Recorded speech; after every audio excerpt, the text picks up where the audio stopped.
अस्सलाम वालेकुम नाज़रीन, प्रोग्राम ओपिनियन में अली काजी में बलिकार आऊँ आया यासिर अहमद ऐं मूंखे स्टूडियो में जॉइन कनि था सीनियर तजियाकार अली काजी साहब। वेलकम अली साहब। Thank you Yasir. अली साहब, CM सिंध जेको आहे उहो दो टोक अनाउंस करे छॾियो त भई हाणे लोकल बॉडी पोल्स तेसि ताईं न थींदा जेसि ताईं नए सेंसस जे हिसाब सां तकबंदी न थी अथनि। सो बिल्कुलु वाज़े मुराद अली शाह साहब ऐलान करे छॾियो त बल्दियाती इलेक्शन खे ॻंढे छॾियूं। पहिरीं बि इहो मौक़ो हो पीपल्स पार्टी जो, पर चीफ मिनिस्टर पारां इहो चवणु मीडिया ते त जेसि ताईं नई जेको 2017 वारी आदमशुमारी आहिनि उनखे नोटिफाई न कयो वेंदो त तेसि यानी हुन जी बुनियाद ते चूंडूं थींदियूं, बल्दियाती न त न थींदियूं। सो ज़ाहिरी तरह ही हाणे बल्दियाती चूंडूं पाण खे ग़ैर मुइना मुदत ताईं मुलतवी थींदे नज़र अचनि थियूं, बशर्ते सिर्फ़ु हिकिड़ो ई तरीक़ो आहे त शायदि को अदालत सॻोरी अगरि हुकुम जारी करे छॾियो त न हर सूरत करायूं वञनि चूंडियूं, जेका हाई कोर्ट में इन सां मिलंदड़ जुलंदड़ फ़ैसिलो आयल आहे। लेकिन वरी अगरि को अदालत जो हुकुम अची वियो त भई कराइणी आहे त पोइ त हिकिड़ी ॿी ॻाल्हि आहे। सो हाणे ॻाल्हि इहा आहे त हीअ जेका आदमशुमारी आहे इहा कीअं CCI में, हूअं त कोई अहिड़ी वॾी ॻाल्हि कोन्हे, CCI जो इजलास सॾाईं ऐं हुनखे नोटिफाई करे छॾीनि, हुनखे मंज़ूरी ॾेई छॾीनि 2017 वारी आदमशुमारी खे।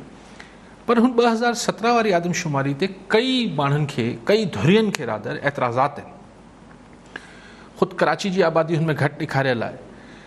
कल्ह की पंहिंजी अख़बार जी जेका ख़बर हुई त कंबर ऐं खैरपुर ऐं हिन पासे जेके आहिनि उहे घरनि जी जेका फ़र्दनि जी यानी कुटुंब जे भातियुनि जा अंग घटि ॾेखारियल आहिनि, तमामु घटि करे विया आहिनि। यानी हिकिड़े घर में एवरेज औसतन 3 माण्हू ॾेखारीनि पिया। असां वटि ॿाराड़ी में थोरी हिकिड़े घर में 3 माण्हू रहंदा आहिनि। सो उहा आदमशुमारी CCI मां कीअं मंज़ूर थी वेंदी?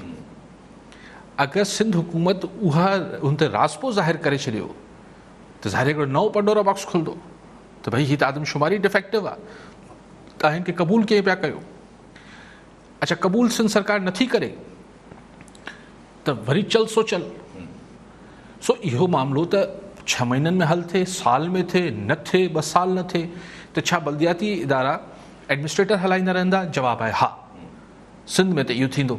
हाणे ॿियनि सूबनि जी ॿी ॻाल्हि आहे। ऐं अगरि सिंध जे हवाले सां को हाई कोर्ट या पोइ हाणे सुप्रीम कोर्ट को फ़ैसिलो ॾेई छॾियो त ॿी ॻाल्हि आहे। पर सिंध हुकूमत जी वाज़े इंटेंशन इहा नज़र अची वई आहे, हिकिड़ी वाज़े हुननि जो मौक़ुफ़ अची वियो आहे त आदमशुमारी जेसि ताईं नोटिफाई न थींदी, हुनखे CCI मां हुनजी मंज़ूरी न ईंदी, तेसि ताईं नई तकबंदियूं न थींदियूं। ऐं नई तकबंदियूं न थींदियूं त ज़ाहिर नसर मतिलबु पोइ नयूं चूंडूं न थींदियूं, आम चूंडूं न थींदियूं। पर आदमशुमारी जी मंज़ूरी बि त जेका आहे उहा एॾी सवली त थियणी कोन्हे। हुन ते एतिराज़ात आहिनि, ख़ुदि सिंध सरकार जा एतिराज़ात आहिनि, ख़ुदि MQM जा एतिराज़ात आहिनि, मुख़्तलिफ़ धुरियुनि जा एतिराज़ात आहिनि हुन आदमशुमारी ते।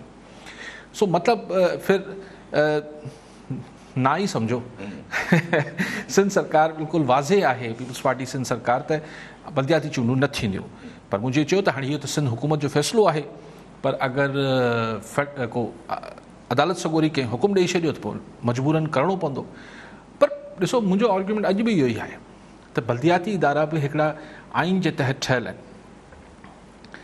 हुननि जी हिकिड़ी मुदत आहे, जीअं क़ौमी असेंबली ऐं सूबाई असेंबली जी हिकिड़ी मुदत हुजे थी।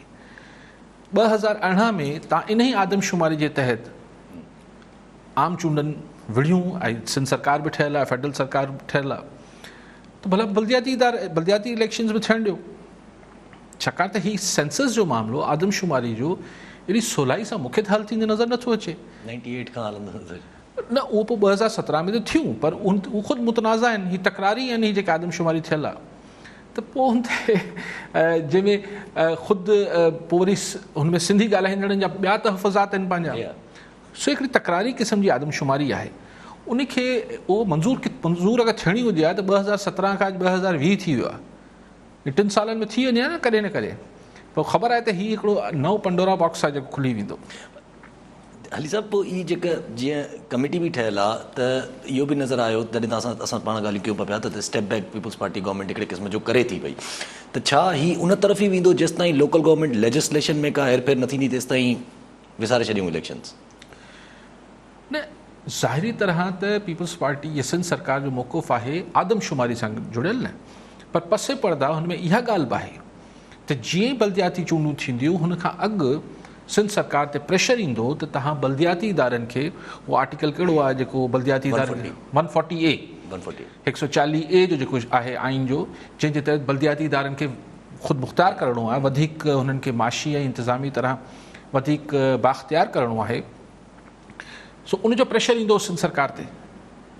सिंध सरकार कॾहिं बि न चाहींदी त बल्दियाती इदारा एतिरा ख़ुदि मुख़्तियार थी वञनि, एतिरा बाख्तियार थी वञनि त पोइ सिंध हुकूमत जी जेका हींअर अछे कारे जी हिकिड़ी तरीक़े सां ज़िम्मेवार सिंध सूबाई हुकूमत आहे, त हू चाहे थी वफ़ाक़ खां त मिले पर हेठि न वञनि पावर्स। छाकाणि हेठि अगरि को मुखालिफ़ खटे अची वियो, मिसाल हिकिड़े ज़िले में उते जो चेयरमैन या मेयर, त पोइ ॾुखियो थींदो सिंध हुकूमत जी रिट हलणु। त पसे पर्दा इहो बि रीज़न आहे, पर ज़ाहिरी सबबु सिंध सरकार इहो ई ॿुधाए थी त आदमशुमारी छाकाणि त अञा मंज़ूर न थी आहे, तंहिंजे करे ही बल्दियाती इलेक्शन कराइणु गैर आइनी गैर क़ानूनी हूंदो। पर अगरि नई आदमशुमारी जे तहत न कराइणु गैर क़ानूनी हूंदो, कराइणु गैर क़ानूनी हूंदो, त पोइ 2018 जी इलेक्शन बि त पुराणी आदमशुमारी ते थी, त उहा क़ानूनी कीअं थी वई? ठीकु आहे अली साहब, कॉलर आहिनि असां सां गॾु। अंकुश मोटवानी हैदराबाद मां। जी मोटवानी साहब, छा चवणु चाहींदा? सर वालेकुम सलाम। सभिनीनि खां पहिरीं असांजे मौजूद अली काज़ी साहब, सर या अली मदद सर, मां तव्हां सां इहो अर्ज़ु करणु चाहींदोसीं कि हींअर जेको मोटरवे जेको वाक़ियो थियो आहे इंतिहाई शर्मनाक आहे ऐं इंटरनेशनल लेवल ते पाकिस्तान जो इमेज तमामु घणो अफेक्टेड थियो आहे। त असांजे अली काज़ी साहब जो हिकिड़ो अहिड़ो ओपिनियन वठिणो आहे कि अहिड़े तरीक़े जा जेके केसिस था थियनि, छा इन्हनि क़िस्म जे माण्हुनि खे सरेआम फांसी ॾिनी वञे या इन्हनि सां को माना हिननि जी सर्जरी करे पोइ अहिड़ो नमूनो कयो वञे जो इबरतनाक ॿियनि माण्हुनि खे माना हिकिड़ो ओपिनियन मिली वञे कि मतिलबु अॼु खां पोइ इहो हरकत न थियणु खपे। छोकी इन हिकिड़े वाक़िए जे करे असांजे घर जी लेडीज़ न ॿाहिरि थी निकिरी सघे, न जॉब ते बि वञी सघे। इन पासे बेसिकली मां थरपार कंदा आहियूं, असांजे थर ते स्पेशली अफेक्ट थो पए नियाणियुनि जी तालीम ते। अहिड़े क़िस्म जे वाक़िए जे करे असां हॉस्टल ते नियाणियूं नथा छॾे सघूं, शहरनि मां अची वञु अकेलियूं नथियूं करे सघनि, सिर्फ़ु इन डप जे करे। त साईं इन में जे कुझु फरमाइनि त महिरबानी थींदी। ठीकु आहे मोटवानी साहब। मोटवानी साहब, ॻाल्हि इहा आहे त इहो हिकिड़ी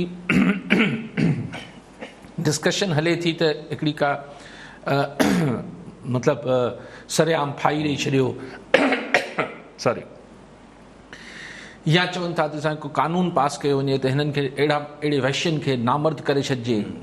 इहा बि हिकिड़ी कास्ट्रेशन जेको पुराणो कानून ॾाढो। हाणे त ॿ राय आहिनि। हिकिड़ी त इहो राय अचे थी त हीअं थिए त पोइ डपु पैदा थींदो, जीअं साईं चए थो अहिड़े माण्हुनि खे डपु पैदा थींदो त भई सज़ा मिली वेंदी, तंहिंजे करे न कयूं। हिन वटि ॿ रुख़ ॿिया आहिनि। हिकिड़ो त इहो आहे त अगरि हिकिड़ो शख़्स समाज में दरिंदगी जो मुज़ाहिरो करे त छा रियासत खे बि मोट में ओतिरो ई दरिंदो थियणु खपे या हिकु सिविलाइज़्ड तरीक़ो रहणु खपे? दुनिया जे कई मुल्कनि में फाई जी या जेको मौत जी सज़ा आहे उहो ख़तमु थी आहे, उहा उमिरि क़ैद में तब्दील थी वई आहे। उनजो जवाज़ इहो ई ॿुधायो वियो त अगरि हिकिड़ो शख़्स क़ातिल आहे, हिकिड़े माण्हू खे क़तलु करे थो, त छा मोट में रियासत खे बि उनखे क़तलु करणु खपे? त ॿिन्ही जो फ़र्क़ु छा थियो?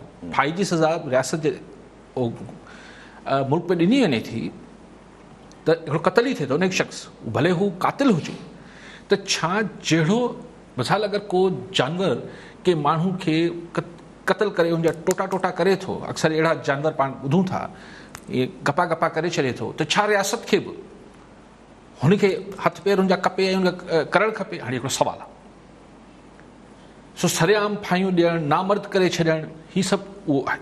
अच्छा, हिकिड़ी ॻाल्हि इहा। ॿी ॻाल्हि इहा आहे, ऐं अक्सर दोस्त चवनि था त मां हीउ सुवालु मुंहिंजे ज़हन में उभरे थो त जेको वहशी जानवर, हिकिड़ी हीअ त ख़ैर हाणे हिकु क्रिमिनल्स हुआ, पर वहशी जानवर पाण सिंध में पाण वटि जाम थियनि था। असां हीअं पंजाब में बि गुज़िरियल हफ़्ते में 10 ॿिया, हीउ हिकिड़ो वाक़ियो आहे, 9 ॿिया वाक़िया थिया आहिनि जंहिंमें ॿारड़ियुनि सां, ॿियनि सां, ॿारनि सां हीअ ज़्यादतियूं कयूं अथनि।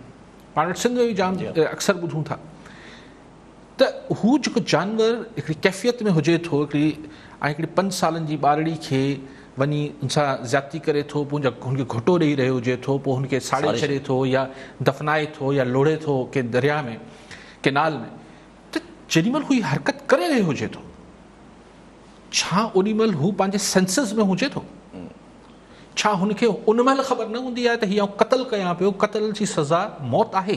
पाकिस्तान में हींअर बि क़तल जी सज़ा त मौत आहे, पर छा उन महिल इहो डपु हुन ते ग़ालिब हुजे थो? हुन महिल हुनजी जेको जुनूनियत हुजे थी, हुनजे अंदरि जो जेको जानवर हुजे थो, हू हुनजी सॼी सोचण सम्झण जी सलाहियत खे सल्ब करे वठे थो।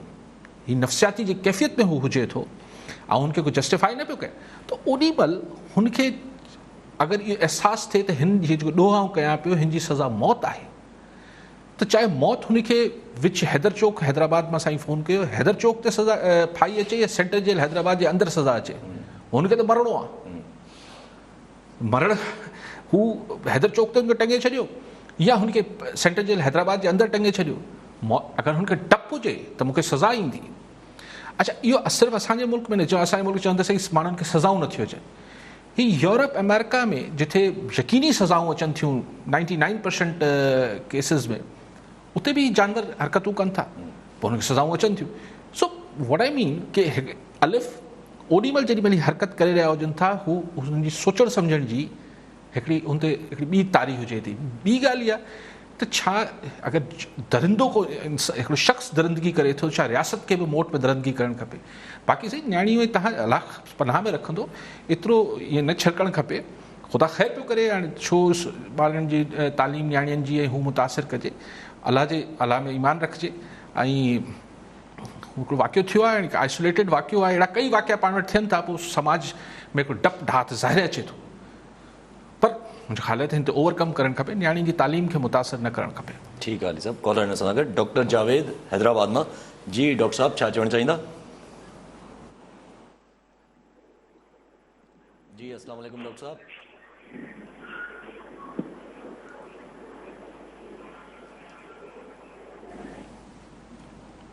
जी कॉल ड्रॉप थी वई।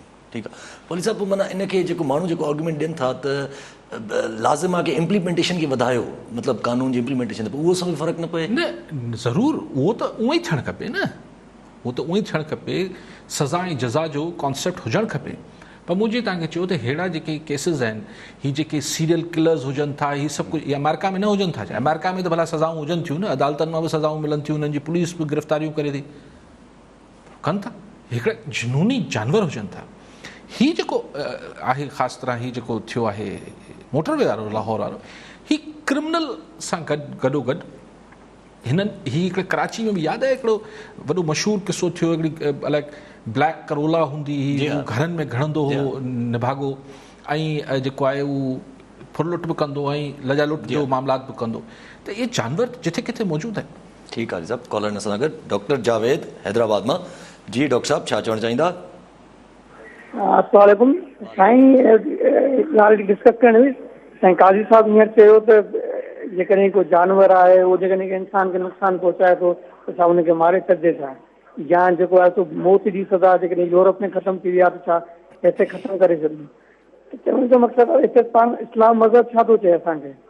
इहो त कोन्हे असां जेको आहे सो केरु कंहिंखे केतिरो बि नुक़सानु थी छॾे ऐं उनखे असां सज़ा बि न मिले ऐं उनजे दिलि में मुआशिरे में ड्रिज थो वेहे, जेको बि ग़लति कमु कनि था उहो ड्रिज खां ई न कनि। बाक़ी सिर्फ़ु सज़ा उमिरि कैद जी सज़ा सां कहिड़ो फ़र्क़ु पए थो? माण्हू त उमिरि कैद जी सज़ा खे परवाही कोन्हे कंहिंखे। जानवर जी मिसाल ॾियणु हिते या जेको आहे सो कुझु न कजे। ऐं जी पीपल्स पार्टी जो स्टैंड आहे बाबा जेको आहे सो भई इंसानी हक़नि जी तंज़ीमूं ऐं फांसी या इहे न ॾियणु खपनि, इहो त कोन्हे न। शुरू में अगरि उमिरि जे दौर में या इस्लाम जे दौर में, इस्लामिक दौर में इहे शयूं त कोन थींदियूं हुयूं। उहो छाजे करे हिकिड़ो ड्रिज हो, बसि इहो ई चवणो आहे। डॉक्टर साहब, मूं इहो कोन चयो, शायदि तव्हां मुंहिंजी ॻाल्हि सम्झी न सघो, त इहो करे छॾणु खपे। मूं चयो त इहे दुनिया में बहस आहे त छा अगरि हिकिड़ो फ़र्द दरिंदगी करे थो त रियासत खे बि मोट में करणु खपे या न करणु खपे, हिकु बहस आहे। मूं इहो न चयो त मुंहिंजो मौक़िफ़ छा आहे, पर मुंहिंजो मौक़िफ़ खे छॾियो, पाकिस्तान में त मौत जी सज़ा मौजूदु आहे, त पोइ माण्हू त कनि था। हीउ जेको सिर्फ़ु मोटरवे वारो वाक़ियो त आहे ई आहे, पंजाब में थियनि था, पाण वटि नथा थियनि सिंध में। हे मासूम कराची में ई वाक़ियो, छा ॿारड़ी जो नालो आहे जेको जेको ॿारड़ी जो नालो मरवा, हींअर टियों चोथों ॾींहं जो वाक़ियो आहे न, मरवा जो जेको किसो आहे।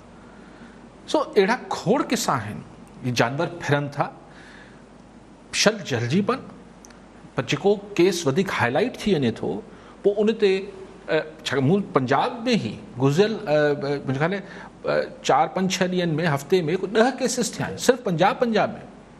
पर छाकाणि त हीउ किस्सो जेको आहे हीउ मोटरवे वारो ही आहे बि सभई भयानक आहिनि, जंहिं ते गुज़रे थी उहो ॼाणे थो। पंहिंजे ॿारनि जे साम्हूं जीअं बि थियो, हिकिड़ो मीडिया में हाइप थी वई आहे त फोकस ई आहे, बिल्कुलु थियणु खपे, पर हर केस थियणु खपे, हर केस जी जेके ॾोहारी आहिनि उहे झलझणु खपनि ऐं हुननि खे अदालतनि मां सज़ा मिलणु खपे। पर इहो सम्झणु त इन सां सरेआम फांसी ॾेई छॾण सां ऐं सेंट्रल जेल जे अंदरि ॾियण सां को फ़र्क़ु पइजी वेंदो। ऐं इन जे आहियां त मौत जी क्वेश्चन इहो आहे, ऐं मूं वरी डॉक्टर साहिब खां बि सुवाल कयां थो, डॉक्टर साहिब डपु लाज़िम आहे, इन ई करे अगरि पाकिस्तान जी आबादी 22 करोड़ आहे त अहिड़ी जानवरनि वारी सोच शायदि तमामु वॾे अंग में माण्हुनि खे हुजे, पर हुननि जा वरी बि कुझु न कुझु ओसान या जेके आसाब आहिनि उहो सालिम हुजनि था, तॾहिं तमामु थोरे अंग में माण्हू एतिरा जानवर थियनि था। जेको अक्सरियत न पई करे इहो कमु, शायदि किथे कंहिंखे शैतान केॾी महिल मथे ते ईंदो बि हुजे, पर हू वरी चवंदड़ यार बदिजी पवंदसि, हीउ थींदो हू थींदो। So what I am saying कि हिकिड़ी डिस्कशन आहे ऐं हुन डिस्कशन खे पार्टिसिपेट पियो कयां त बट आई थिंक कि हिन सां को ख़तमु न थींदो। आई थिंक कि सोसाइटी खे वधीक ओपननेस ॾे वञणु खपे, वधीक सज़ा ऐं जज़ा जो अहसासु थियणु खपे, पर ओपननेस में बि वञणु खपे। कई ॿारनि सां, कई ॿारड़ियुनि सां, ॿारनि सां, हुननि जे घरनि में, ख़ानदाननि में हुननि सां थिए थो, चुप चुप चुप चुप चुप। त बेसिकली ही सभु इलाही सारा फैक्टर्स आहिनि। पोइ असां वटि को ॿियनि डॉक्टरनि वटि रश हुजे थी, पर तव्हां ॾिसो त माहिर नफ़्सियात जा जेके साइकाट्रिस्ट हुजनि था, उन्हनि वटि एतिरी रश ई नथी हुजे। छो त चरिया आहियूं जंहिं वटि वञूं, असांजो पुटु चरियो आहे जंहिं वटि वञूं। भाई अगरि को अहिड़ी ॻाल्हि जो इशारो ॾे पियो या अहिड़ो को ऊंधी हरकतूं करे पियो त हुनखे ॾेखारणु खपे, हुनजो इलाजु कराइणु खपे, हिन खां अॻु जो हू कंहिं ॿिए खे नुक़सानु पहुचाए या पंहिंजे पाण खे नुक़सानु पहुचाए। ठीकु आहे अली साहब, कॉलर असां सां गॾु क्रिश कुमार हैदराबाद मां। जी कुमार साहब, छा चवणु चाहींदा, छा सवाल आहे?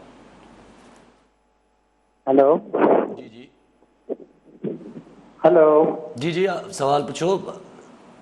जी सर, अली काज़ी साहब सां सवाल इहो आहे कि जीअं साईं चयो कि दुनिया में हिकिड़ी जंग, दुनिया में हिकिड़ी मतिलबु बहस थी हले इन ॻाल्हि ते कि फाई ॾिजे न ॾिजे, सरेआम ॾियण सां को फ़र्क़ु पए त नथो पए, उहो साईं जी ॻाल्हि बिल्कुलु जस्टिफाई आहे। लेकिन पाकिस्तान जो लॉ कंहिंखां टिकियल न आहे कि हिते अमीर जी वॾाई आहे, ग़रीब जी नंढाई आहे। जेको अमीर आहे उहो पंहिंजे पॉलिटिकल सोर्सिस ते या पंहिंजे मिटनि माइटनि जे सोर्सिस ते छॾिजी थो अचे, पर इन ते तालीम ते अफेक्ट ईअं थो पए कि जेके बि माइट आहिनि उहे पंहिंजी न्याणियुनि खे छॾण लाइ राज़ी नथा थियनि। त साईं जे करे इहो ॻाल्हि थो करे त छा केरु अहिड़ो चङो मुड़ुसु आहे जेको अची करे गारंटी खणे कि न हिननि खे जेकॾहिं उमिरि क़ैद थी वई त हाणे नेक्स्ट खां इहे वाक़िया न थींदा, तव्हां भली पंहिंजी न्याणियुनि खे स्कूल्स में छॾो, भली हुननि खे हॉस्टल ॾे उमाणियो, छोकी अक्सर न्याणियूं बैचलर रहनि थियूं ऐं बैचलर काफ़ी वाक़िया थिया आहिनि। जीअं कि नम्रता जो हिकिड़ो रीसेंट वाक़ियो थियो आहे लाड़काणे में सिंध में, उन ते बि कुझु कोन थियो आहे। मां पाण हिंदू बिरादरी सां तालुक़ थो रखां, मां एक्स ACCA स्टूडेंट बि रही चुको आहियां ऐं पाकिस्तान हिंदू काउंसिल जो करंट मेंबर बि आहियां, पर उन ते बि असां मथे ताईं आवाज़ उथारी, पर उन ते बि कोई वाक़ियो माना कोई बि अहिड़ी ॻाल्हि न थी। सो पाकिस्तान जे लॉ खां त सर हर कोई मुनासिब आहे, जाइज़ इहो ई आहे कि हुननि खे हुननि जी सर्जरी करे हिकिड़ो इबरतनाक निशानो ठाहिणु खपे। जेकॾहिं हुकूमत हिकिड़े चकर जेकॾहिं वैशी माण्हू सां वैशी कमु कंदी तॾहिं सर लॉ हलंदो, उन खां अलावा हाणे को तरीक़ो न आहे हिन मुल्क खे हलाइण जो। असांजी न्याणियूं घर खां ॿाहिरि नथियूं निकिरी सघनि, जे घरां निकिरूं था पोयां फिकर थी रहे कि अलाह आसरे घर आहे, मता न को घर को कहर थी वञे, मता न को घर को अहिड़ी वारदात थी वञे। बसि एतिरो ई चवणो हुयो। ठीकु आहे कृष्णा, साईं सां गॾु मां बि इहे एड करे छॾियां, तव्हां मतिलबु ॿुधाइण चाहियो त अली साहिबु इहो बि नज़र आयो आहे त जीअं ॿाहिरनि मुल्कनि जो जेको मिसाल जेको यूरोप जो ॾिनो वेंदो आहे या हिननि जो, त उन्हनि काफ़ी आर्ग्यूमेंट इहे त उन्हनि त काफ़ी हद ताईं डपु क्रिएट कयो, पोइ जेसि ताईं सोसाइटीज़ सिविलाइज़ थींदी वयूं उन्हनि जूं, पोइ हुननि इहे स्टेप्स खणणु शुरू कया त भई हाणे तव्हां सज़ाए मौत खां हटी। हिन करे असांजी त सोसाइटी में अञा त कलेक्टिव जेका थॉट आहे उहा इहा ई आहे। त पर यासिर मूं कॾहिं चयो, मुंहिंजी वरी तव्हां रिवाइंड करे रिपीट में प्रोग्राम में ॿुधी वठिजो, मूं त कॾहिं कोन चयो त मौत जी सज़ा ख़तमु करे छॾियो। मूं त चयो हिकिड़ो बहस हले थो, आउं इहा ॻाल्हि ई कोन पियो कयां। ख़ैर, लेकिन आउं इहा ॻाल्हि जेका क्रिश ॻाल्हि कई त डपु आहे, बिल्कुलु आहे, त हाणे सुपर हाईवे असांजे ते बि जेको आहे मूंखे कंहिं ॿुधायो पिए त नियाणियूं अकेली ट्रेवल करण में अॻु में अचनि पियूं पर हाणे डिॼनि पिया इवन ड्राइवर सां गॾु बि गाॾी ते हलण में माण्हू डिॼनि पिया। बिल्कुलु ठीकु आहे, फितरी आहे न। ऐं हिन में नियाणियूं सिर्फ़ु साईं कृष साहिबु ॻाल्हि कई त निमरता जो केस जेको हो, पर हिन में कंहिं रिलीजन ऐं हुनजो को तालुक़ु न आहे। हिन में इहो साईं जी ॻाल्हि में मूंखे महसूसु थियो त सिर्फ़ु को असांजी जेके उहे नियाणियूं आहिनि माइरूं भेनरियूं आहिनि जेके हिंदू रिलीजन सां आहिनि या के क्रिश्चियन मिनॉरिटीज़ आहिनि, सिर्फ़ु उहे इनसिक्योर्ड फील पियूं कनि या उहो अदम तहफ़ुज़ शिकार आहिनि। न से ही लाहौर वारी बि जेका मोटरवे थी आहे उहो बाय रिलीजन त मुस्लमान हुई, जेके अगरि 100 किसा महीने में सिंध में थियनि था त हुनमें 95 या 96 त जेके आहिनि उहे मुस्लिम हुन सां थियनि था। पर नियाणी नियाणी आहे, सिंध जी नियाणी आहे, पाकिस्तान जी नियाणी आहे या इंसानु आहे, उहो कहिड़े बि मज़हब सां हुजे, इनसिक्योरिटी नेचुरल आहे। लेकिन ॻाल्हि इहा आहे त बहरहाल माण्हू इन डप में त रोड ते हलंदासीं एक्सीडेंट थी वेंदो, माण्हू रोड ते निकिरणु बंदि त नथो करे सघे। लाइफ आहे, हिन खे ओवरकम करणु खपे। ढिजी घर में वेही रहण सां बि त को मसइलो न आहे, नियाणियुनि खे पढ़ाइण बि त ज़रूरी आहे न। पोइ अच्छा सरेआम वारी ॻाल्हि जेका आहे उन ते मुंहिंजो हिकिड़ो नुक़्ता नज़र आहे, I have a point of view. ज़ियाउलक अलाए कृष जी उमिरि केतिरी हुई या अॻु में जंहिं साईं फ़ोन कयो, असीं नंढा हुआसीं त सरेआम न्यास स्टेडियम हैदराबाद में सरेआम फटका लॻंदा। ओहो वॾी ॻाल्हि थींदी साईं, पोइ हीअ जेको आहे हू स्टॉकिस्ट आहे, हीअ चए ज़ख़ीरा अंदोज़ आहे, हीअ करप्शन कई अथसि, हीअ फलाण कयो अथसि, पोइ सरेआम कोड़ा लॻंदा। इहो मक़सदु इहो त समाज में ॾहका पकड़िजे। पोइ छा ज़ियाउलक जे ज़माने में करप्शन ऐं ज़ख़ीरा अंदोज़ी सभु बंदि थी वई छा? न थींदी आहे साईं। जेके करिणो हूंदो आहे उहो मूं चयो न अमेरिका जहिड़े मुल्क में जिथे पक थियनि त हाणे एतिरो एडवांस थी वई आहे पुलिस त हू झलिजी पवंदो। हू जे माण्हू न्यूज़ीलैंड में अची मस्जिद में मैसेकर कयो, क़त्लेआम कयो, छा हुनखे ख़बर न हुई त न्यूज़ीलैंड छॾींदी कोन असांखे? पर हिकिड़ी जुनूनियत, हिकिड़ी जानवर जॾहिं माण्हू थी वञे थो त हुनखे पोइ डप वप खां टिपी वञे थो। इहो मुंहिंजो नुक़्ता नज़र आहे कि इहे सरेआम करण सां को फ़र्क़ु कोन पइजी वेंदो। ज़ियाउलक सरेआम कोड़ा हुया, मुंहिंजे ख़्याल ज़िया जेको आहे सरेआम फायूं बि ॾिनियूं हुयूं, पोइ छा थी वियो? ठीकु आहे, हली सभु कॉलनि सां गॾु गुलाम रसूल कुंबर सांगड़ मां। जी कुंबर साहब, छा चवणु चाहींदा, छा सवाल आहे? वालेकुम सलाम। साईं जिन जो प्रोग्राम असीं ॾिसंदा आहियूं, हिकिड़ो माना त जीअं कंहिं यूनिवर्सिटी मां तालीम हासिल कयूं ऐं सुठियूं सुठियूं ॻाल्हियूं सिखूं था। साईं जिन सवेरे नफ़्सियात जे बारे में ॻाल्हायो, असांजो इहो असीं पाण टीचर आहियूं ऐं इहो सम्झूं था त जेकॾहिं असां हाई स्कूल लेवल ते या प्राइमरी लेवल ते को नफ़्सियाती टीचर मुक़ररु कयो वञे जेको ॿारनि जी नफ़्सियात खे सुठे तरीक़े सां डेवलप करे, अॻिते हली थी सघे थो इहा जेकी ॿारनि जी पोख नफ़्सियात जेका आहे बहितर पैदा थींदी वेंदी ऐं उन्हनि में कहिड़ा जज़्बा ऐं जेके सम्झ पैदा कई वञे, अॻिते अहिड़ो माशरो सुधरंदो वञे। छो त हिकिड़ो तइलीमी पॉइंट अहिड़ो आहे जंहिंसां असां माशरो सुधारे सघूं था। हिकिड़ो वाहिद हल आहे इहे नफ़्सियाती वॾा जेके डॉक्टर जिन वटि को मरीज़ वञे कोन थो, उहे बजाए उते वेहण ते उन्हनि खे हिकिड़ी इज़ाफ़ी सीट ॾेई के स्कूल में कॉलेज में मुक़ररु करे हिकिड़ो अलॻि तरीक़े सां पीरियड हलायो वञे, जंहिंसां आउं सम्झां थो त माशरो सुधरी सघे थो। साईं जिन जी नफ़्सियात वारी हिन पॉइंट असांखे ॾाढो मुतासिर कयो ऐं दुनिया जी लेवल ते नफ़्सियात सिखारण लाइ माहिर टीचर प्राइमरी लेवल खां हूंदा आहिनि। त पाण वटि इहो हुजे त असां को मुमकिन कोन्हे, माशरो सुधरी सघे थो, पर हिकिड़ो तरीक़ेकार इख़्तियार कयो वञे। साईं जिन सां बसि महिरबानी, इहो ई पुछूं। ठीकु आहे, वरी महिरबानी। ॿियो बि कॉलर हिकिड़ो इमरान खान हैदराबाद मां। जी इमरान साहब, क्या कहना चाहेंगे? अस्सलाम वालेकुम। वालेकुम सलाम। सर सबसे पहले तो आपको मैं मुबारकबाद देता हूँ, आपका टाइम न्यूज सर हैदराबाद के में अंदर होता हूँ, ऐसी ब्रेकिंग न्यूज़ें देता है सर। आपको सलाम पेश करता हूँ, आपको, आपकी पूरी टीम को। तो सर सिर्फ आपसे सिर्फ इतना सवाल है सर, ये जो बच्चों के जो स्कूल इस वक्त जब खुलने जा रहे हैं ना, इसके ऊपर सर जो मीडिया के कुछ लोग ऐसे होते हैं जो इनको खिलाफ दिखाते हैं, तो सर मेहरबानी करके आप लोग कुछ ऐसा करें जो उसको उसके हक में दिखाएं, ताकि इतना खिलाफ ना दिखाएंगे कि SOP की खिलाफ वर्जी कर रहे हैं, ये कर रहे हैं, फिर वो मास्टर वगैरह फिर बच्चों को घर पे भेज देंगे सिर्फ इस तरीके से। और आपका सर टाइम न्यूज बहुत अच्छा चला, थोड़े वक्त में इतनी तरक्की कर गया सर। मैं आपको सर सलाम पेश करता हूँ, जो इनके ओनर साहब हैं उनको भी सर इसी तरीके से अल्लाह पाक आपको कामयाबी दे। महिरबानी, थैंक यू। अच्छा, पहिरीं जेको कुंभर साहब ॻाल्हि कई त को हर स्कूल में माहिर नफ़्सियात रखजनि ऐं पोइ हू ॿारनि खे, कुंभर साहब इन खे थोरी तरमीम कजे जीअं दुनिया में थिए थो त पुलिस आहे, सरकारी डिपार्टमेंट्स आहिनि, ख़ुदि असांजा उस्ताद आहिनि। मुंहिंजो ख़्यालु आहे त माहिर नफ़्सियात हिकिड़े हिकिड़े स्कूल में रखण बदिरां अगरि डिस्ट्रिक्ट में हुजनि ऐं अगरि को उस्ताद या को पुलिस वारो या को जेल सुपरिटेंडेंट या को बि एक्चुअली हुननि खे मदद कराइजे नफ़्सियाती तरह, छाकाणि त उस्ताद या माइट सिर्फ़ु असीं चवंदा आहियूं तालीम ऐं तरबियत, उस्ताद जो कमु मुंहिंजे ख़्याल में सिर्फ़ु या स्कूल जो सिर्फ़ु तालीम ॾियणु नथो हुजे, उनजी तरबियत करण बि हुजे थो। त जेको उहो 8-9 कलाक स्कूल में रहे थो त हुन ॿार जी खे तालीम बि मिले ऐं हुनजी तरबियत बि थिए। घर में बि हुनजी तरबियत थींदी आहे। को मां असीं ॾिसंदा आहियूं ॿाहिरां पढ़ी आयल जेके ऑक्सफोर्ड यूनिवर्सिटी हितां ॾाढा तालीम याफ़्ता हुजनि था, पर हुनजी तरबियत एतिरी ख़राबु हुजे थी त हू बिल्कुलु हिकिड़ा ज़हनी तरह हिकिड़ा भुतार हुजनि था। सो आई थिंक कि ही ऐं दुनिया में बि ईअं थींदो आहे त अहिड़ा जीअं पाण ॾिसूं था, माफ़ु कजो कुंबर साहिब, पर कई उस्तादनि जा पाण हीअं रिसेंटली किस्सा ॿुधा मदरसे जा ॿिया जेके शागिर्दनि खे बेरहमी सां कुटे रहिया आहिनि या हुननि सां बदफ़ेली जी जेका थी उस्तादनि जे चंद ई हुजनि था, सभु उस्ताद त ईअं न आहिनि, ज़ाहिर आहे 99.9% ईअं न आहिनि, पर 0.1% त आहे न। त अहिड़ो को हुजे त हुनखे पोइ रेफर कजे, साइकिक एवोल्यूशन कराइजे, हुनजी असेसमेंट कराइजे त बाबा हीअ नफ़्सियाती तरह हिकु सुठो उस्ताद या सुठो जेको आहे हू पुलिस वारो या हीअ थियण जे क़ाबिल बि आहे, हीअ पाण त सैडिस्ट न आहे। सो आई थिंक कि उहो थियणु खपे। ॿारनि जी त नफ़्सियाती हिकिड़ो पीरियड हलाए तव्हां हुनजी नफ़्सियाती ट्रेनिंग नथा करे सघो, पर उस्तादनि जी अगरि थिए त हू कीअं डील कनि, आई थिंक ही बिल्कुलु थियणु खपे।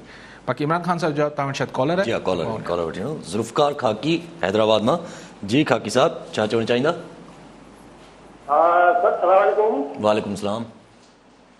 हाँ, ये अॼु टाइम न्यूज़ ते बहस हलियो पे ऐं ख़बरूं बि हुयूं त सदर साहब जेको आहे को बिल्डर्स खे चयो आहे त सिंध जा जेके ॿेट आहिनि तिन ते वञी तव्हां शेयर वग़ैरह हॾियो। उन हवाले सां गुज़ारिश इहा आहे त वफ़ाक़ जेका आहे सिंध जे मौजूदा शहरनि खे दुरुस्त जेकॾहिं करे वठे त आउं सम्झां थो भई सिंध जे लाइ हिकिड़ो वॾो तारीख़ी कमु थी वेंदो। उन सिलसिले में अली साहिब गुज़ारिश हुई त छा वफ़ाक़ सिंध जे शहरनि खे या सिंध जे मामलनि खे पंहिंजे तरफ़ां हुन में आणे सघे थी, हुनखे अमल में आणे सघे थी, या हीउ सूबाई मसइलो आहे?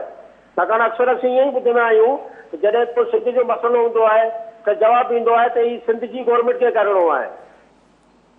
त पोइ शहर वारो जेको ख़्यालु आहे उहो कीअं आहे वफ़ाक़ी हुकूमत जो, उनखे अली साहिब कीअं था ॾिसनि? ठीकु आहे काकी साहब। ॿियो कॉलर शोएब अब्बासी कंडियारो मां। जी अब्बासी साहब, छा चवणु चाहींदा? अस्सलाम वालेकुम सर। वालेकुम सलाम। सर शोएब अब्बासी पियो ॻाल्हायां सर कंडियारो खां। जी जी जी सर शोएब अब्बासी पियो ॻाल्हायां। जी पंहिंजो आवाज़ न पियो अचे सर। जी पंहिंजो सवाल कजो या का ॻाल्हि करणी आहे? सर मुंहिंजो दोस्त शहीद रियाज़ थे तो क़त्ल थी वियो जंहिं ते हमिलो थियो कंडियारे शहर में 11 मुहर्रम ते सर। जी 13 मुहर्रम ते सर हू शहीद थी वियो। 7 हफ़्ता गुज़री विया आहिनि मुंहिंजे दोस्त जा कातिल पुलिस न पई पकड़े, जॾहिं त असां FIR बि कटराई आहे। सर मुंहिंजो मुतालबो इहो आहे त तव्हां CM सिंध ऐं IG सिंध खे इहो मुतालबो रखो त असांजे दोस्त खे जेको आहे उनजे कातिलनि खे सर पकड़ो वञे। ठीक है, मेहरबानी। सही। इमरान खान साहब, आपने बहुत शुक्रिया, आपने हैदराबाद से कॉल की थी और बहुत शुक्रिया आपने टाइम न्यूज़ की तारीफ़ की और उसको सराहा। जहाँ तक ताल्लुक़ है कि स्कूलों की SOPs और इनको ना दिखाया जाए, इतना कुछ दिखा भी नहीं रहा मीडिया, लेकिन थोड़ा बहुत ये 1-2 दिन का मामला होगा।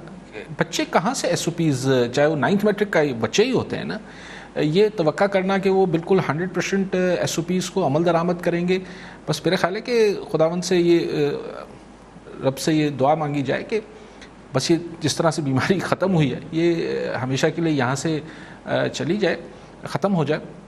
और लेकिन बहरहाल बहुत शुक्रिया, आपने सराहा टाइम न्यूज़ को। सो खाकी साहब तव्हां कॉलर आहे? हाँ कॉलर आहे न, कॉलर वठी वठो। प्रोफेसर गुलाम अब्बास महर हैदराबाद मां। जी प्रोफेसर साहब, छा चवणु चाहींदा? काज़ी साहब सां ॿ शयूं शेयर करणियूं आहिनि। हिकिड़ो त जॾहिं प्रेसिडेंट साहब पहुतो कराची त उन जेके कराची जा बेटा आहिनि ऐं जेको कराची ते सॼो झेड़ो हले पियो उहा सॼी पत वाउखी थी वई त मलक रियाज़ ऐं ॿिया जेके बिल्डर आहिनि उन्हनि खे घुराए ऐं सिंध जे माण्हुनि खे उन में पार्टिसिपेट ई न करायूं ऐं वेही करे उहो सौदा थियनि था पिया त सिंध जा ॿेट जेके आहिनि उहो कीअं।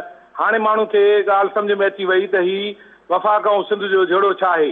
ऐं ॿियो साईं सां मां इहा शेयर कंदुसि त मां बार बार प्रोग्राम में यूनिवर्सिटियुनि जे मुतलिक़ साईं सां मां ॻाल्हाईंदो रहियो हुउसि त अॼु वाज़े तौर ते इहो फ़ैसिलो अची वियो चीफ मिनिस्टर हाउस मां त सिंध यूनिवर्सिटी जो वाइस चांसलर हटायो वियो ऐं उन ते 2 रुकनी कमेटी विहारी वई आहे जंहिंमें मेरान यूनिवर्सिटी जो वाइस चांसलर डॉक्टर असलम मोकली साहब बि उन कमेटी में आहे। सो ॿुधाइण जो मक़सदु इहो आहे त असां जूं जेके यूनिवर्सिटियूं जिन में आला तालीम इदारा आहिनि खुलनि था पिया ऐं उते ईअं करप्शन जा केस लॻा पिया आहिनि तो काज़ी साहब सां माना इहो शेयर करिणो आहे त इन ते साईं पंहिंजे राय ॾियनि।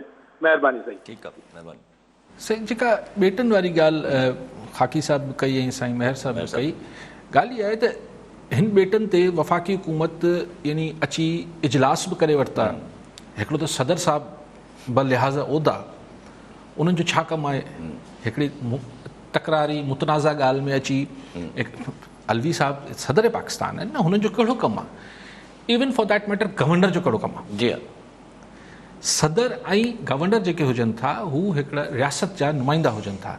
हू तरक़ियाती प्रोजेक्ट्स अची न फाइनलाइज़ कंदा आहिनि या हुनखे डिस्कस न कंदा आहिनि। हीअ त वफ़ाक़ी हुकूमत जा वज़ीर अचनि हा। हिकिड़ी ॻाल्हि त हीअ सम्झ खां ॿाहिरि आहे त सदर ऐं गवर्नर साहब इहो कमु कीअं पिया कनि। ॿी ॻाल्हि सम्झ में नथी अचे त भई तव्हां यानी वफ़ाक़ी हुकूमत ईअं ई सम्झिजे न, हाणे हूअं त वफ़ाक़ी हुकूमत न आहे सदर पाकिस्तान, हू त सदर पाकिस्तान आहे। लेकिन चलो PTI जे करे तव्हां फ़ैसिलो बि करे वरितो त हीअ ॿेट तव्हांजा आहिनि। तव्हां हुन ते शहर ॾियण जी ॻाल्हि बि करे छॾी। तव्हां हुन लाइ जेके आहिनि सीड़पकारनि सां बि कचहरियूं शुरू करे छॾियूं। पहिरीं चवंदा हुआ त हिन सां पॾे ई सीड़पकारींदा, हाणे लोकल उहे ई मलिक रियाज़ ऐं जेके अकील रेड्डी इहे सभु त लोकल असांजा इन्वेस्टर्स आहिनि या बिल्डर्स आहिनि। हीअ ॿाहिरां किथां पैसो आयो। टी ॻाल्हि इहा आहे त भई तव्हां फ़ैसिलो कीअं करे वरितो, हीअ तव्हांजी आहे। हीअ तव्हां सिंध गवर्नमेंट सां जॾहिं चओ था त असीं कराची जे मामलनि में ॿियनि शयुनि में असांजी ॾाढी कमेटियूं ठहियल आहिनि, असां ॾाढा भाई भाई थी विया आहियूं, त ॻाल्हायो त सही। इहा ॻाल्हि बि टी ॻाल्हि इहा मूंखे सम्झ नथी अचे त तव्हां पराए माल ते टोपी न राड़ त इहो कीअं था कयो। भई चलो तव्हां साबित कयो तव्हांजो आहे। हीअ ॿेट जेके आहिनि जॾहिं की हीअ अरबाब रहीम जे दौर में बि जॾहिं की हू वफ़ाक़ जे कुलनि ते ई बीठल हुई हुनजी हुकूमत, उन बि लिखी ॾिनो त हीअ तव्हांजी मिल्कियत न आहिनि। सिंध असेंबली जी रेज़ोल्यूशन पास थियल आहे। पीपल्स पार्टी हुन महिल अपोज़िशन में हुई, हुन तहरीक जो हिसो बि थी। हाणे पीपल्स पार्टी जो मौक़िफ़ जेको अचे पियो उहो इहो अचे पियो त असां खां ही यानी हिन ॻाल्हि ते जॾहिं पुछिजे थो सिंध गवर्नमेंट जेके ज़िम्मेवार खां त उहे चवनि था त असां खां NOC न वरिती वई आहे। अच्छा, यानी चवण इहो चाहियो पिया त हीअ असांजी शइ आहे, पर अगरि असां खां NOC वठी ॾेई छॾींदा त असीं ॾियण लाइ तयारु आहियूं छा। हा, छा सिंध हुकूमत ॾियण लाइ तयारु आहे? अॻु में त तयारु न हूंदी। हाणे अगरि मिसाल वफ़ाक़ी हुकूमत हिननि खे ऑन बोर्ड वठी वठे त पोइ छा ही थियणु खपे। पोइ ही ॿेट जेके वफ़ाक़ी हुकूमत डेवलप करे सघे थी, जीअं कराची में डेवलप करे पई। सो क्वेश्चन इहो आहे त भाई पंहिंजी मालिकी त कयो। अगरि तव्हांखे हिते कुझु करिणो आहे त पोइ तव्हां उते जे लोकल मुहाणा आहिनि, फिश फोक वारा आहिनि, ॿिया आहिनि, हिननि खे ऑन बोर्ड वठो। ऐं असल ॻाल्हि इहा आहे त पहिरीं पंहिंजा जेके अॻु में शहर आहिनि उन्हनि खे सुधारे वठो। 1100 अरब रुपया तव्हांखे आहिनि जेको कराची सुधरी वेंदो। पोइ छा हैदराबाद न सुधरणु खपे, सांगड़, सखर, लाड़काणो इहे न सुधरणु खपनि, जैकोबाद, घोटकी इहे न सुधरणु खपनि। अञा असां वटि मतिलबु तमामु घणो कमु आहे सिंध में करण लाइ। अगरि तव्हां वटि सीड़पकारी आणणा आहिनि, बाक़ी हिते छा खोलणो अथव, हिते दुबई ठाहिणो अथव। सो बेसिकली ॻाल्हि इहा आहे त ही पहिरीं पंहिंजा शहर ठीकु करे वठो। ॿी ॻाल्हि इहा आहे त ही लेट सिंध गवर्नमेंट खे, मूंखे इहो महसूसु थिए थो त हिन ते को कॉम्प्रोमाइज़ थियणु वञे पियो। इन करे हल्के सुरनि में सिर्फ़ु सिंध सरकार ॻाल्हि करे पई त असांखां NOC न वरिती अथनि, मंज़ूरी न वरिती। भाई चओ न असीं न ठाहिणु ॾींदासीं। छो नथा चओ? अगरि तव्हां ज़ाहिर सिंध सरकार जी मिल्कियत आहे त सिंध सरकार चए हिते अची त ॾेखारियो, पई चए। साॻी रीति हिन में ख़ासि तौर ते मलिक रियाज़ साहब जो हुजणु, मलिक रियाज़ साहब कराची में हेतिरो वॾो प्रोजेक्ट करे पियो, त सम्झो न त ॻाल्हि इहा आहे त हिन जो हुजण सां मूंखे इहे हाणे मतिलबु सिंध जा माण्हू केॾीमहिल बि ज़हनी तौर ते तयारु आहिनि त शायदि सिंध सरकार हिन ते को घणो एहतजाज करण जो इरादो नथी रखे, बल्कि एहतजाज त कुझु आहे, शायदि अगरि हू चए भई छा आहे ठाहिनि पिया, छा था करे सघूं, मजबूर आहियूं, जे कराची कमेटी बि ठाहे वरितऊं न, इहे मूंखे ईअं महसूसु थिए पियो त सिंध जा ॿेट, ही ॿई ॿेट जेके आहिनि शानदार ख़ूबसूरत ॿेट आहिनि असांजा, उहो वफ़ाक़ जे सिंध गवर्नमेंट को घणो रेज़िस्ट करण जो इरादो नथी रखे, मूंखे ईअं महसूसु थिए थो। ठीकु आहे साहब। ये सभु शोएब अब्बासी कंडियारो मां तव्हांखे सवाल कयो त मुंहिंजो दोस्त जो जेको जी शोएब अब्बासी साहब जो साईं बिल्कुलु IG सिंध खे SSP लोकल हुनखे ज़िले जेके बि ॾिसणु खपे। ॾिसो न ॻाल्हि इहा ई आहे त अगरि मीडिया ते नथो अचे त छा उहो क़तल न थियो? छा मुंहिंजा कातिल छो नथा गिरफ़्तार थियनि? जेको शोएब अब्बासी साहब जो नालो न ॿुधायूं, जेको वीचारो मक़तूल ज़ियासत, त उहो मक़तूल जेके हुआ छो नथा गिरफ़्तार थियनि? भाई सिर्फ़ु जेको शइ मीडिया में हाईलाइट थी वञे त पोइ पुलिस छो एक्टिव थिए थी? लोकल नौशहरो फिरोज़ जी पुलिस जो ॿियो कमु कहिड़ो आहे? कंडियारो नौशहरो में ईंदो न? हा, त नौशहरो पुलिस जे SSP जो ॿियो कहिड़ो कमु आहे? इहो उहो साॻियो आहे जेको चए पियो मूंखे घोटकी मोकिले छॾियो, मां हुते मसला हल कंदुसि, अलाए साॻियो SSP अलाए ॿियो आहे? साईं खे चइजे न, हा नौशहरे जो उहो SSP साहिब खे चइजे सही बिस्मिल्लाह कयो, कंडियारे वारे कातलनि खे झले वठो। ऐं मर साहब तव्हां खां करप्शन जो जेको स्कैंडल आहे पंहिंजो सिंध यूनिवर्सिटी वारे, हा सही ॻाल्हि इहा आहे त अॼु बुरफ़त साहब खे डॉक्टर शफ़ी बुरफ़त छा नालो अथनि? सॉरी अॼु मुंहिंजो दिमाग़ बिल्कुलु कमु न पियो करे। बुरफ़त साहब, डॉक्टर बुरफ़त साहब जेके आहिनि उन्हनि खे 1 महीने लाइ हटायो वियो। ॻाल्हि इहा आहे त तव्हां पंहिंजी यूनिवर्सिटीज़ खे, मूंखे ख़बर न आहे करप्शन छा थी आहे न थी आहे, इहो त ख़ुदा खे ख़बर, लेकिन इहा ॻाल्हि सभिनी इहा ख़बर त ख़ुदा खे त करप्शन थी आहे या न थी आहे, फ़तेह महमूद बुरफ़त, पर इहा ॻाल्हि सभिनी खे ख़बर आहे त डॉक्टर फ़तेह महमूद बुरफ़त साहिब खे हटाइण सिंध सरकार चाहे पई।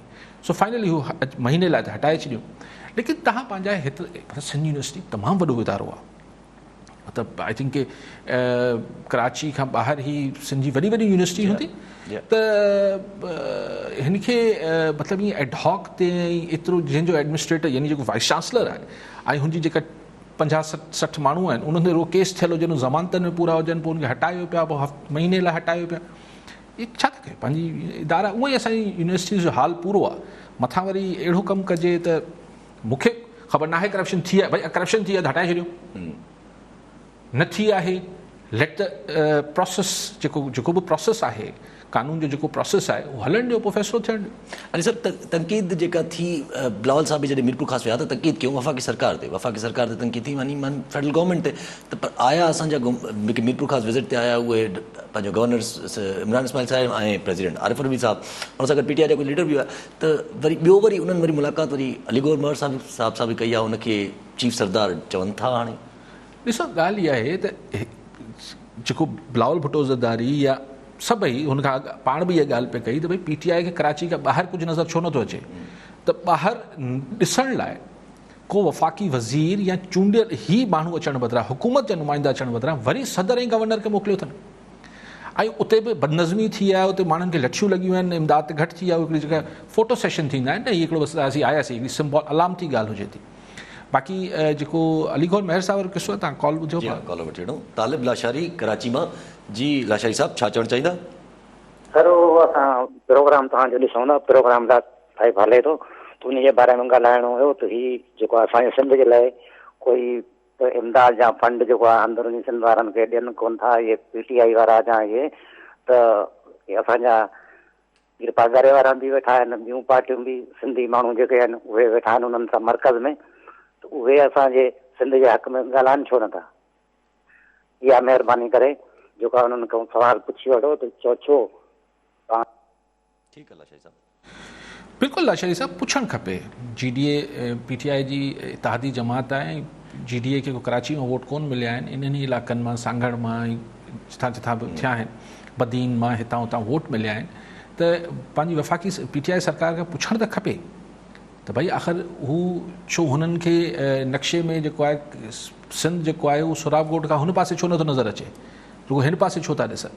बिल्कुलु आउं इतफ़ाक़ थो कयां त GDA खे मतिलबु स्टैंड वठणु खपे, मतिलबु कॾहिं बि हाणे एतिरो त चवनि था, मूं उन पीर सदुद्दीन शाह साहिब जो यूनुस साईं जो बयानु पढ़ियो पिए त हू चवनि पिया त असां इतिहादी ज़रूरु आहियूं पर असां PTI में मायूस थिया आहियूं। आख़िरी मुख़्तसर ॻाल्हि करे वठां त अलीगौर महर साहिब जो ॾिसो हीउ जेको पग वारो किसो थियो ऐं हिन में पीर साहिब पगारे पारां सपोर्ट कई वई मोहम्मद बख्श महर साहिब खे, त उनखां पोइ ॻाल्हि चिटी थी वई त अगरि पग ते पीर साहिब पगारो अलीगौर महर सां गॾु न आहे त पोइ अलीगौर महर साहिब बि सियासी तरह बि पोइ GDA खे अलविदा कंदो। हाणे देर सवेर जी ॻाल्हि हुई, उनखां अॻु बि उन सां राब्ता थिया पे, पर हाणे मुंहिंजे ख़्याल आहे अॼु सुभाणे में इमरान ख़ान सां मुलाक़ात कंदो ऐं मूंखे ईअं लॻे थो त हू PTI जॉइन कंदो। ऐं PTI वटि बि को माण्हू फ़िलहालु न आहे। ठीकु आहे अली साहब, वरी महिरबानी अली साहब। नाज़रीन, प्रोग्राम जो वक़्तु पूरो थियो, वरी सुभाणे मिलंदासीं। दुआ में यादि।